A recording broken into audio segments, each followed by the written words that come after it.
Les lumières, les ténèbres, les bruits, les voix, les coups. Nina Santés, ce soir, à la Miséricorde, la scène, il s'est changé dans une sabbat.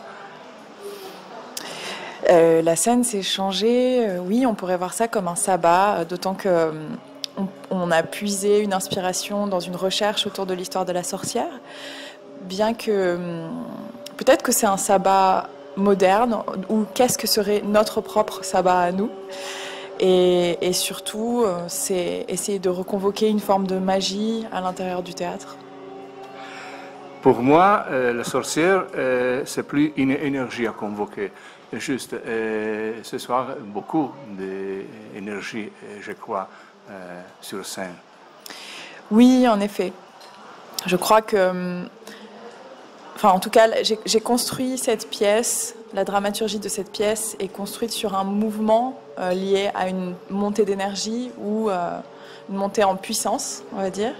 Et j'ai cru, j'ai été convaincue pour cette pièce qu'il fallait qu'on traverse collectivement l'obscur pour y puiser, y trouver une énergie. Voilà.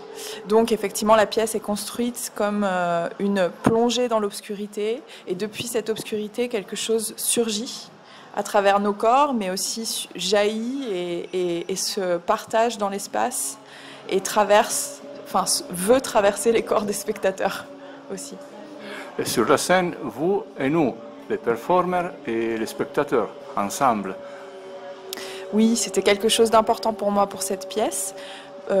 Très très relié aussi à la recherche autour de la sorcière et de son histoire dans la danse aussi, à travers des figures comme Marie Wigman. Et pour moi, dans la recherche autour de la sorcière pour ce projet, je ne me suis pas reliée aux figures de la sorcière dans la danse, mais plus à l'histoire de ces figures dans l'histoire des luttes sociales, environnementales, féministes.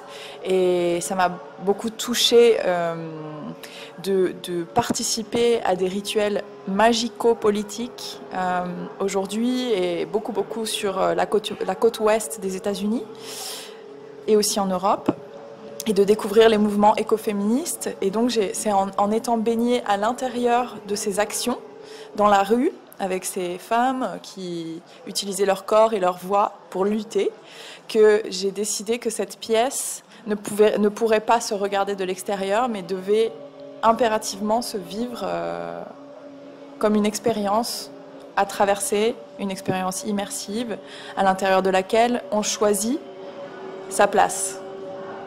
C'était quelque chose d'important pour moi. C'est-à-dire que c'est pas un spectacle qui veut absolument être participatif.